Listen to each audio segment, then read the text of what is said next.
Like, I'm somebody that I feel like I'm more of a teacher than a marketer. And my mentality was, I'm just going to go up, I'm going to give them amazing information, and they're going to be able to make an informed decision by it. I think this is important for people to understand, man, because people would see you on a webinar today and they would see your journey and see you go ahead and close and rake in all this cash. And then they were like, man, he's always done it like that.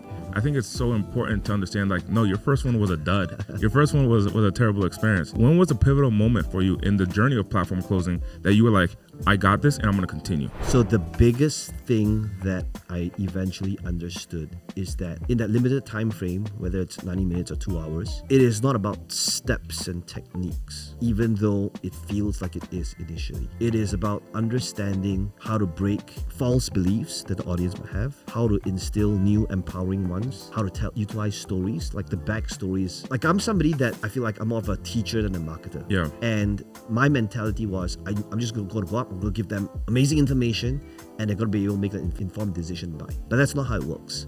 So initially, my old way was, okay, I'm going to teach you all these different things. I will not. To me, it's like, why would people care about the backstory and how it all started, right?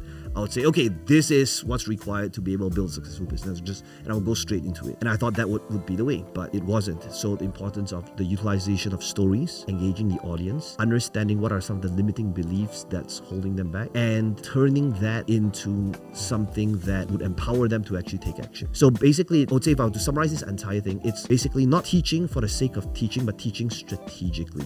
Yeah. The example I'll give you would be like this. It would be like, if let's say I was a weight loss trainer, right? And if I were to teach for the sake of teaching, an example of doing that would be like, did you know the best way to lose weight is to eliminate all carbs and not eat rice, bread, pasta, and noodles, right? Now, I could have the best of intentions, and what I said is probably very true. But the problem is, if I'm teaching for the sake of teaching, it actually created an objection without me realizing it. And the objection would be, well, I don't know if I want to get my six-pack abs now because I love my carbs too much. So a much better way to teach that would be like, how to lose weight and get the body of your dreams without giving up your favorite foods. Now that would be something that would be empowering. It would get the audience to see, oh, wait a second, that's something I want to be able to do as well. And so that's what I mean by teaching strategically.